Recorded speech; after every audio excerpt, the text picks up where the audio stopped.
Halo Cies Banpos, kembali lagi bersama saya Gina Maslahat dalam program Jurnal Banpos.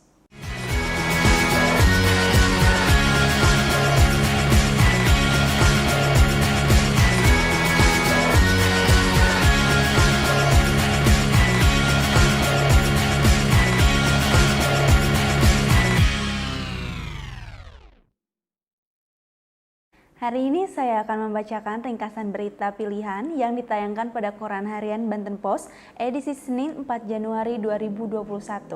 Sebelum kita sampaikan berita-berita yang sudah kami siapkan untuk Cies Banpos, jangan sumeh untuk subscribe dan wayahel like, comment, and share karena banyak video menarik yang bisa Anda saksikan di Banpos Channel. Seperti biasa, pada hari Senin, Banpos akan terbit dengan edisi khusus yang akan menampilkan in-depth dan liputan utama. Adapun in-depth pertama kali ini adalah pembubaran dibalas deklarasi. Pemerintah resmi membubarkan organisasi kemasyarakatan Front Pembela Islam melalui surat keputusan bersama 6 pejabat tinggi negara. Namun, FPI kemudian muncul dalam format baru Front Persatuan Islam yang juga sudah dideklarasikan di Provinsi Banten.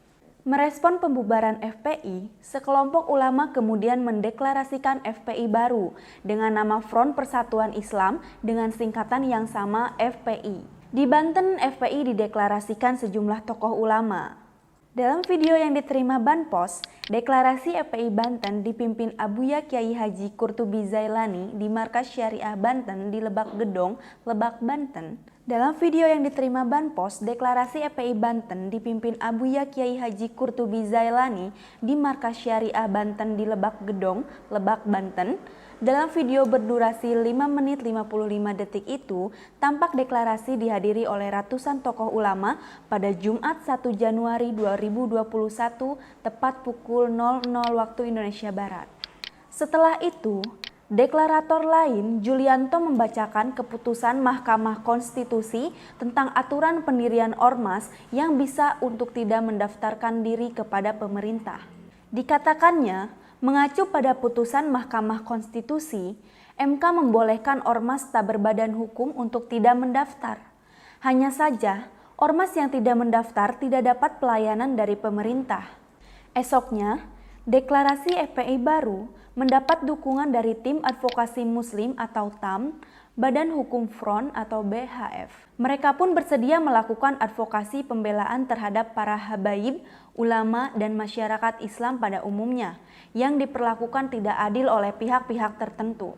Sebagai pendata hukum, Julianto menegaskan pihaknya berkewajiban memberikan konsultasi hukum atau bimbingan hukum supaya masyarakat khususnya di keluarga besar FPI dalam kegiatannya tidak melanggar hukum.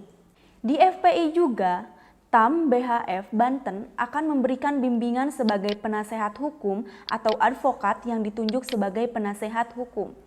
Ia pun menyampaikan hal yang sama terkait hukum dan norma supaya tidak ada pelanggaran-pelanggaran hukum yang dilakukan oleh masyarakat khususnya di keluarga besar FPI. Senada disampaikan Sekretaris BHF Banten, Zainuddin, ia menegaskan lahirnya FPI adalah dampak perlawanan ketidakadilan terhadap para penguasa yang zolim. Ia mengharapkan dengan terbentuknya FPI dapat menjadi penambah semangat hero seluruh masyarakat, di mana saat ini banyak diperlihatkan dan dipertontonkan ketidakadilan di negeri ini sudah telanjang. In-depth utama hari ini kami beri judul Maklumat Digugat. Kepala Kepolisian Negara Republik Indonesia, Jenderal Polisi Idham Aziz mengeluarkan maklumat tentang kepatuhan terhadap larangan kegiatan, penggunaan simbol dan atribut serta penghentian kegiatan Front Pembela Islam atau FPI.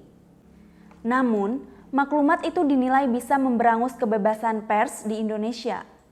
Dalam maklumat itu, Polri beralasan maklumat ini untuk memberikan perlindungan dan menjamin keamanan serta keselamatan masyarakat pasca dikeluarkan keputusan bersama tentang larangan kegiatan, penggunaan simbol dan atribut serta penghentian kegiatan FPI. Menanggapi maklumat itu, sejumlah organisasi pers membuat surat pernyataan sikap yang ditandatangani 6 ketua organisasi jurnalis. Mereka meminta kepada Kapolri Jenderal Polisi Idham Aziz untuk mencabut maklumat yang melarang penyebar luasan informasi tentang FPI. Siaran pers itu menyebutkan maklumat tersebut mengancam tugas jurnalis dan media yang karena profesinya melakukan fungsi mencari dan menyebarkan informasi kepada publik, termasuk soal FPI. Hak wartawan untuk mencari informasi itu diatur dalam Pasal 4 Undang-Undang Nomor 40 Tahun 1999 tentang pers. Mereka mendesak Kapolri mencabut Pasal 2D dari maklumat itu karena mengandung ketentuan yang tak sejalan dengan prinsip negara demokrasi, tak senapas dengan Undang-Undang Dasar 1945 dan bertentangan dengan Undang-Undang Pers. Ketua PWI Banten, Rian Nopandra, menyebut bahwa maklumat Kapolri Pasal 2D adalah berlebihan. Ia mendukung keputusan komunitas pers yang salah satunya adalah PWI agar Kapolri mencabut Pasal 2D.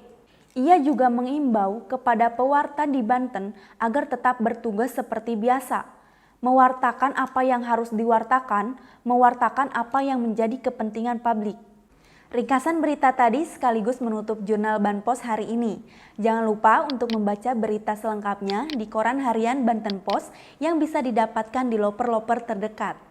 Bisa juga dapatkan edisi digitalnya di langganan grup WhatsApp yang linknya ada di deskripsi video ini. Selain itu, koran harian Banten Pos bisa diunduh di portal berita banpos.co. Saya Gina Maslahat, pamit undur diri.